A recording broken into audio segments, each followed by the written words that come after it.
gods are silent, not absent. You do not believe they are absent. They are there, in the smoke of the offering, in the flight of birds over the plain, in the quality of the light on certain mornings when the sun comes through the temple columns at an angle that is almost the angle of a divine presence. They are there. You have felt them in years past, in the specific way a person of faith feels the thing they have dedicated their life to. That warmth, that certainty. But they are not speaking. This is what you have understood slowly across the years of the war. Not that the gods have disappeared, that they have turned their faces, that Troy is still visible to them, but they are looking at it differently than they were. The way you look at a thing you have decided not to intervene in. You burn the offerings anyway, every morning, every evening. The animals, the grain, the oil, the wine poured on the altar stone. The prayers in the old language, the language of the gods. The specific formal words that have been said in this temple for 200 years before you arrived, and will be said for 200 years after you are gone. You say them. Your voice is steady. The words are correct. The smoke rises. The gods receive it. They do not answer. You read the omens every morning. The birds, the liver of the sacrifice, the pattern of the smoke. Every morning the omens say the same thing. Every morning you write down what the omens say, and you fold the writing, and you keep it in the box at the back of the sanctuary, and you go out and you tell the people what they need to hear, not what the omens say, what they need to hear. There is a difference. You have been living in that difference for 9 years.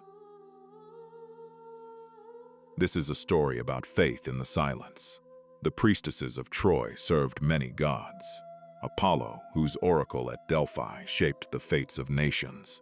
Athena, whose favor the Trojans sought throughout the war. Aphrodite, whose intervention on behalf of Paris and Helen was the divine cause of the entire conflict. The gods of the ancient world were not distant abstractions.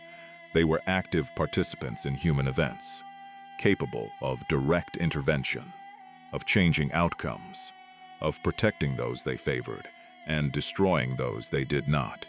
When the gods stopped intervening on Troy's behalf, the priests and priestesses who served them faced a specific crisis of faith, not the absence of the gods, which was theologically impossible in the ancient worldview, something more subtle and more devastating.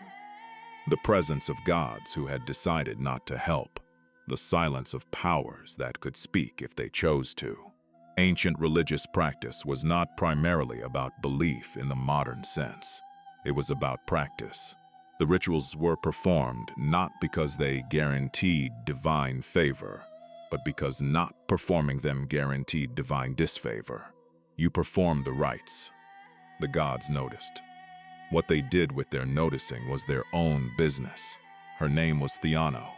She was 44 years old, a senior priestess of Apollo at Troy. She had served the god for 22 years. She was considered one of the most skilled readers of omens in the city. Her interpretations of sacrificial livers and bird flight were sought by commanders before battle. She was trusted. She was respected. She had been reading bad omens for 9 years and telling the people something more bearable than the truth. In this story, you are Theano. The morning sacrifice is waiting. The smoke will rise. The omen will say what it always says, and you will decide again what to do with what you know. In this story, you are the priestess. The gods are real. The gods are silent. You serve them anyway. This is the hardest kind of faith. The faith that continues after the silence begins. The Temple of Apollo is the oldest building you know, not the oldest in Troy. There are foundations in the lower city that predate the temple by generations, the buried archaeology of the city's earliest incarnation.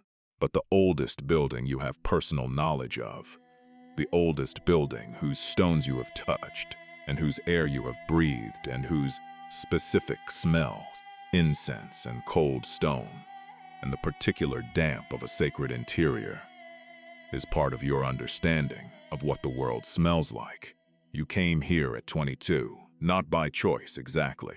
Choice implies alternatives that did not fully exist for a woman in Troy in the year you turned 22. Your family was not wealthy. You were the third daughter. The temple offered a life, structure, purpose, the specific dignity of a dedicated vocation that was not available elsewhere. You accepted. You learned. You found, to your own surprise, that the work suited you in ways that exceeded the practical reasons for taking it. You discovered you were good at reading omens. This is not mysticism. It is close observation. The liver of a sacrificed animal tells you things about the animal's health, which tells you things about the herd it came from, which tells you things about the conditions in the countryside. The flight patterns of birds tell you about weather, about disturbances in the environment, about the large movements of things that affect the small things. The quality of smoke tells you about the wood and the oil and the conditions of the air. None of this is magic. All of it requires the specific intelligence of someone who has been paying attention for a very long time. You have been paying attention for 22 years. You are very good at it. The problem is that what you have been reading for the last 9 years is unambiguous. The problem is that unambiguous bad news, read clearly and consistently for 9 years, does not become easier to carry with time. The temple in the early morning has a quality of light that you have never seen anywhere else. The columns are spaced to admit the rising sun at a specific angle, an architectural intention that was deliberate. The builders knew what they were doing, aligning the sacred space with the movement of the divine. On clear mornings, the light comes through at that angle and falls on the altar stone, and for a moment the altar is the brightest thing in the world, lit from outside by something that does not know about the war below. You wake before dawn. This is not discipline. It is the body's habit after 22 years. Your body has accepted the rhythm of the temple, the way a body accepts any rhythm that is repeated long enough. Not as an imposition, but as its own inclination. You wake before dawn. You go to the spring at the back of the temple precinct. You wash. The water is cold. The cold is part of the waking. The junior priestesses are already at their tasks. There are 4 of them. The youngest is 17, newly dedicated, still learning the forms of the prayers and the sequence of the ritual actions. She makes small errors sometimes, a word in the wrong order, a gesture that is almost right but not quite. You correct her without impatience. The forms matter, not because the gods cannot understand imperfect Greek, but because the forms are what the ritual is. The precise repetition is the point.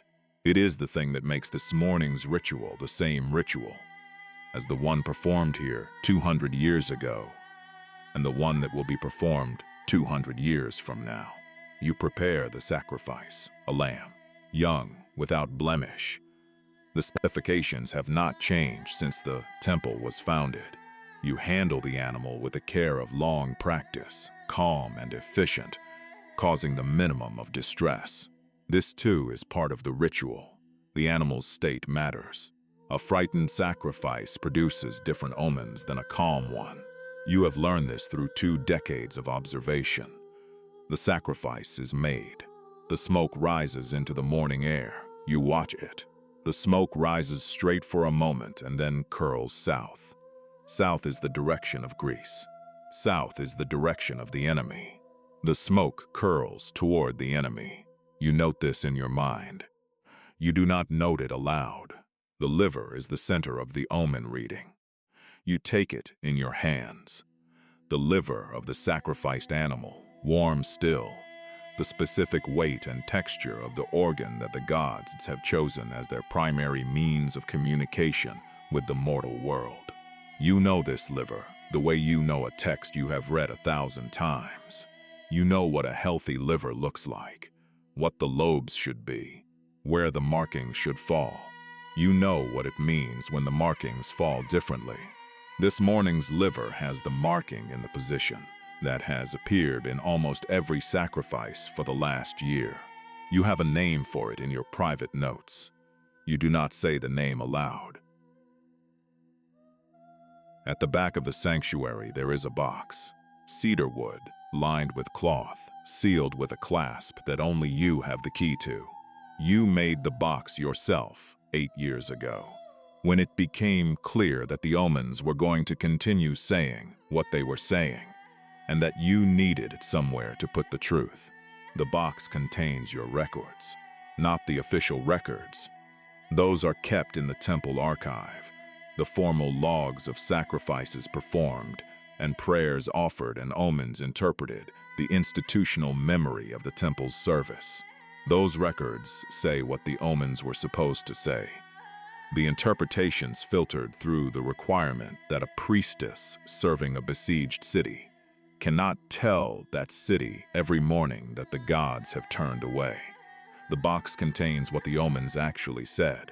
9 years of morning sacrifices, 9 years of liver readings and bird flights and smoke patterns, 9 years of the signs that the gods used to communicate, read carefully and accurately, and recorded in the specific technical language of omen interpretation that only a trained reader would understand. They all say the same thing, not in every detail. The specific form varies. Some mornings the sign is in the liver, some mornings it is in the birds, some mornings it is in the smoke, but the meaning has been consistent for 9 years, with a consistency that removed any possibility of doubt after the 3rd year. Troy is not favored. The gods have not left. You do not believe that, but they have withdrawn their protection. They are watching but not intervening. They have their reasons. The gods always have their reasons, and the reasons are not always available to the people most affected by them. You lock the box. You go out to speak to the people who are waiting. Priam's advisors come to the temple every week. Sometimes Priam himself comes. They ask what the omens say. They ask the question with the specific anxiety of people who need reassurance and know that the reassurance might not be available, but are hoping it is. You give them what you can give them, not lies exactly, but truths that are selected to be bearable. The sacrifice was received. The gods acknowledge the offerings. The city's faith is maintained. These things are true. They are also incomplete. The incompleteness is where you live. Cassandra says what you do not say. You have watched her for years. Priam's daughter, the prophet, the woman whom Apollo gifted with true vision and cursed with disbelief. She stands in the streets sometimes, and she says what the omens have been saying in the temple for 9 years. Troy will fall. The gods have abandoned us. The horse is a trap. The Greeks have not left. Nobody believes her. You believe her. Not because of her prophecy. Prophecy is the gods speaking directly, which is a different channel than the omens you read. But because what she says matches what you have been reading in the temple for 9 years. And when 2 independent sources of divine communication say the same thing, a careful reader pays attention. You have never spoken to her about this. You have considered it. There have been moments when you were in the same place, and the consideration was strong. Tell her. Tell someone who already knows and will not require you to be the one who breaks the news. But the consideration has never become action. Partly because speaking to a royal princess about matters of prophecy requires authorization you do not have. Partly because what you would say is nothing she does not already know. Partly because saying it aloud to another person makes it more real than keeping it in the box. The box can be locked. Spoken truth cannot be unspoken. So you watch Cassandra say it in the streets. You watch the people not believe her. You go back to the temple. You perform the next ritual. Once in the 5th year, you came close. A commander came to the temple before a major battle. A man named Deiphobus one of Priam's sons. He asked you for the omen. The omen that morning had been one of the clearest you had ever read. Unambiguous, the sign of certain defeat. He was going to take his men out onto the plain, and the omen said they would not come back. You looked at him. He looked at you. He needed to hear something he could fight with. You told him the gods acknowledged the sacrifice. You told him the offering was accepted. You told him to fight with courage. He nodded. He left. He came back that evening. Not all of his men did. You went to the temple after, and you burned an additional offering, and you said a prayer that was not in any ritual text. A private prayer, your own words, addressed to whatever in the divine was listening. It did not help. In the 10th year, the omens change, not their meaning, their intensity. The signs that have been present for 9 years are still present, but they are accompanied now by something additional, a specific marking in the liver that you have seen only twice before in 22 years. And both times it appeared shortly before a decisive event. The smoke pattern that goes beyond, curling south, and begins to dissipate before it rises. The offering consumed without reaching the gods. The divine communication interrupted. Something is accelerating.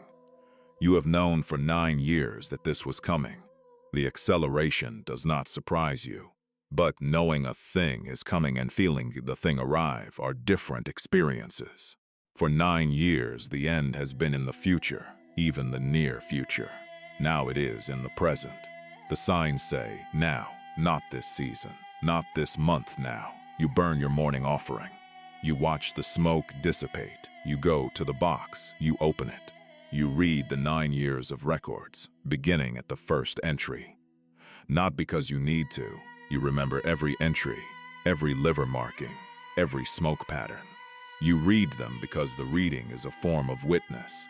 These things happened. You observed them. They are recorded.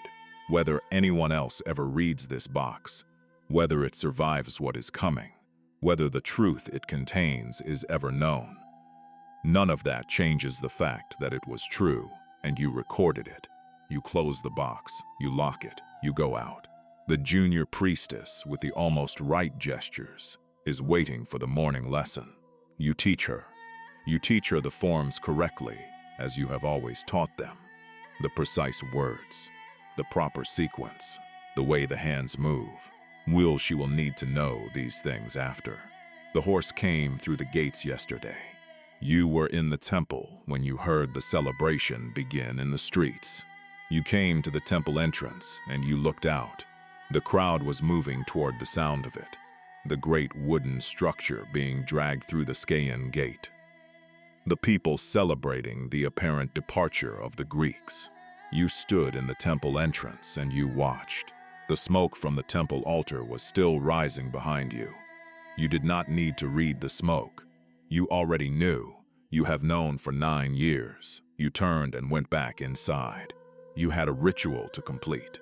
The city sleeps. You do not sleep. You are in the temple, which is where you are on the nights when the weight of what you know is heavier than usual. The temple at night is the quietest place in Troy. The stone absorbs sound. The darkness inside is complete. The only light is the eternal flame at the altar.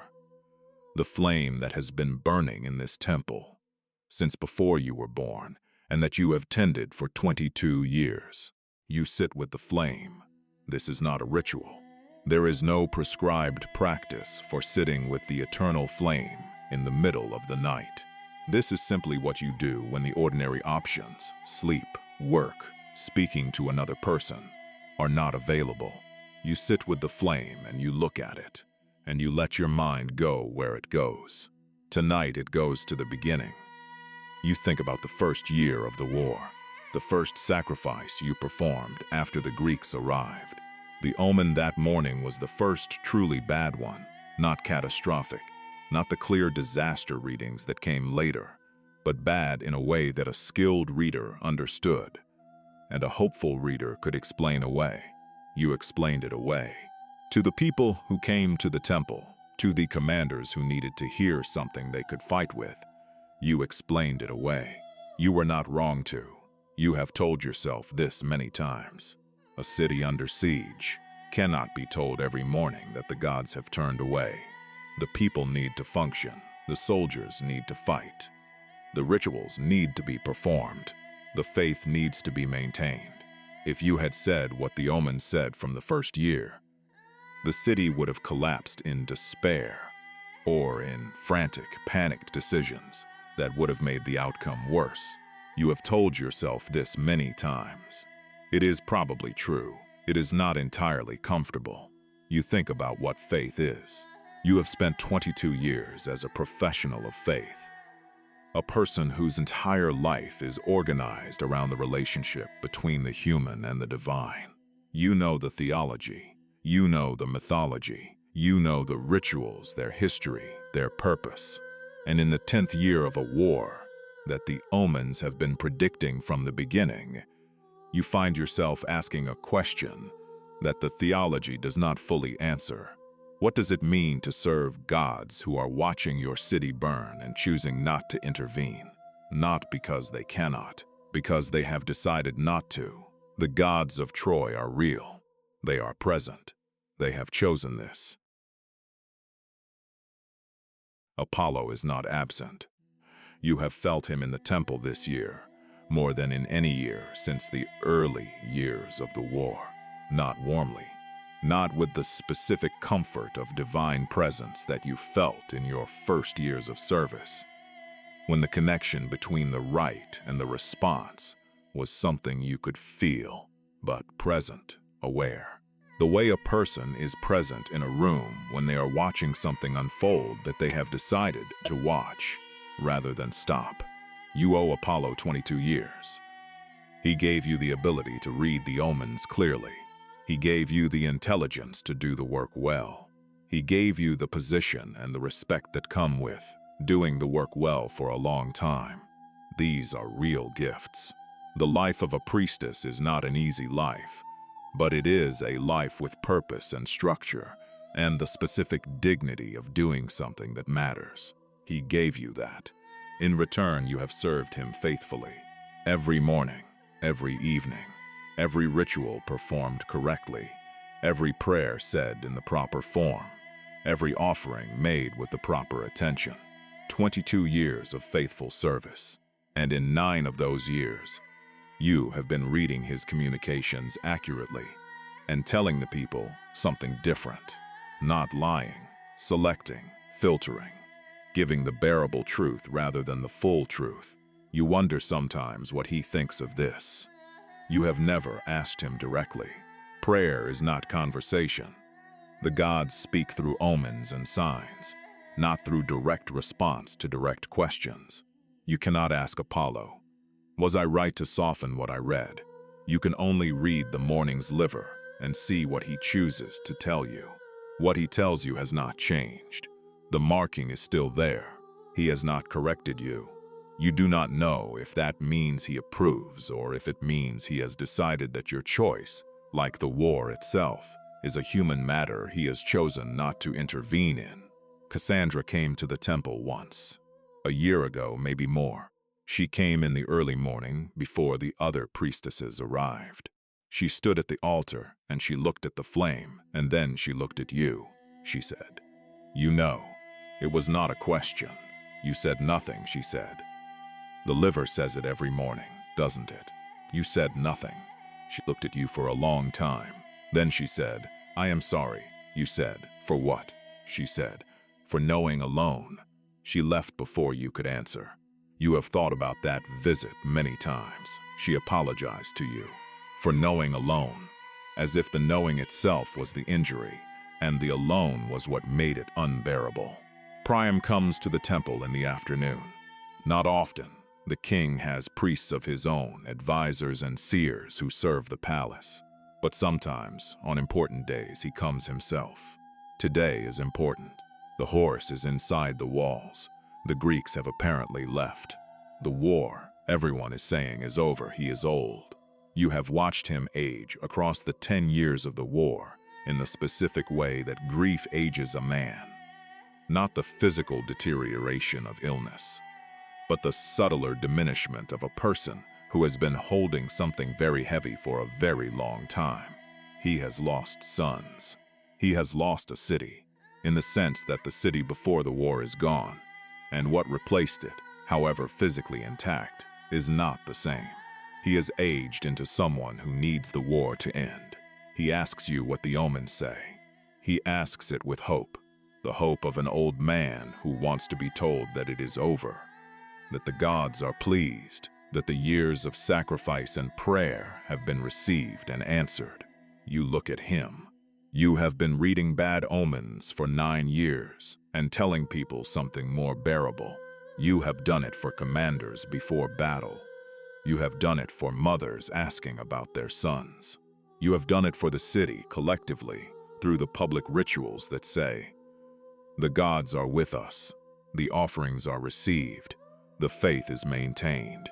You look at Priam, you say, "The sacrifice was received, the offering was complete. The gods acknowledge the faith of Troy. These things are true." He nods. Something in his face releases, he says, "Good." He says it quietly, the word of a man who needed to hear something and has heard it. He leaves. You stand in the temple after he is gone. The eternal flame burns. The smoke from the morning sacrifice has long since dispersed. You go to the box. You do not open it. You put your hand on the cedar wood. The wood is smooth and cool. Tonight the city will celebrate. The horse will be feasted around. The wine will flow and the music will play, and Troy will do what cities do when they believe they have survived. You will perform the evening ritual. You will make the offering. The smoke will rise. You will read what it says, and you will write it in the box, and you will go to your sleeping place. And you will lie in the dark, and you will listen to the city, celebrate a survival that the omens do not confirm. This is the last night. Not because you know the Greeks are in the horse. You do not know this specifically, because the omens have been telling you for 9 years that the last night was coming, and the last night always comes. The evening ritual is the same as the morning ritual. This is the point of ritual. It is the same words, the same movements, the same sequence of actions that have been performed in this temple for 200 years. The evening ritual does not know it is the last evening ritual. The ritual does not have that kind of knowledge. The ritual only knows how to be itself, completely, each time it is performed. You perform it completely, every word in its place, every movement at its proper moment. The junior priestesses around you, performing their parts of the ceremony, their gestures almost right. You catch the slight error in the youngest one's hand position, and you correct it with a touch, wordlessly. The way you have been correcting it for months. She adjusts. The ceremony continues. The smoke rises. You read it. The smoke goes south. Then it dissipates. You close the ceremony. You say the final words. The words are, "The offering is made. The gods receive it. The fire is maintained. Go in the keeping of what is holy." You say them clearly. You say them the way you have said them for 22 years. The junior priestesses repeat the response. The ceremony ends. You go to the box. You open it. You write the evening's entry, the smoke pattern, the direction, the dissipation, the date, the year 10, day 341. You close the box. You lock it. Outside the temple, the city is celebrating. You think about what the box is for. 9 years of truth locked away, unread except by you. You have told yourself it was for the record, that even if no one reads it now, it will be found someday, and whoever finds it will know that someone knew, that the truth was not lost, that a priestess in Troy read the omens accurately and recorded them faithfully, even when she could not speak them. This feels important. It feels like the minimum of what your vocation required of you. The maximum, speaking the truth aloud, telling Priam, telling the commanders, telling the city, was more than you could give. But the minimum, the record, this you could give, this you gave. You sit with the eternal flame. It is very late. The city's celebration has been going on for hours. Through the thick walls of the temple you can hear it faintly. Music, voices, the specific sound of collective joy that a city produces when it believes it has survived. You sat here the night Paris brought Helen to Troy. You sat here the night the Greek ship's first appeared on the horizon. You have sat here on every significant night of the war, in the dark with the flame. The flame is the same flame. This is not metaphor. The eternal flame of a temple is maintained continuously. One flame lit from the previous flame, unbroken across generations. The flame burning in this temple tonight is the same flame that was burning here when you arrived 22 years ago. The same flame that was burning when your predecessor served. The same fire, passed forward through time by the continuous attention of the people who tend it. You have tended it for 22 years. You will tend it tonight. After tonight, someone else will tend it, or no one will. Either way, the flame will do what fire does. It will burn as long as it has fuel and air, and when it lacks one of those things, it will stop. It does not know about Troy. It does not know about the war. It knows only the immediate physics of its own existence. There is something restful about this. You look at it. The flame is steady tonight. The air in the temple is still. Nothing disturbs it. It burns. If someone finds the box, years from now, they will find 9 years of bad omens recorded in careful technical language. They will find the proof that the priestess of Apollo at Troy read her omens accurately and kept the truth in a cedar box while telling the people something more bearable. They will judge her, perhaps. Perhaps they will understand the judgment of people who were not there, who did not have the weight of the besieged city on their daily ritual, who did not see the hope in Priam's old face when he came to ask. That judgment is easy to give. She knows this. She is not asking for the judgment to go her way. She is asking only that the record exist, that the truth be somewhere in the world, even if only in a box that may or may not be found. The city goes quiet before dawn, not the quiet of sleep. The city has been celebrating all night, and the quiet now is the quiet of exhaustion, of a population that has drunk and sung, and finally collapsed into the particular deep sleep of people who have been afraid for a very long time, and have briefly stopped being afraid. You are still awake. You have been awake all night. At some point in the dark hours, you made a decision. Not a large decision, nothing that changes the course of events. A small decision, the kind that costs nothing and changes nothing except the record. You open the box. You take out the 9 years of entries. You read them one last time, all of them, every morning, every liver reading, every smoke pattern, every bird flight, the accumulation of a decade of accurate observation and faithful recording.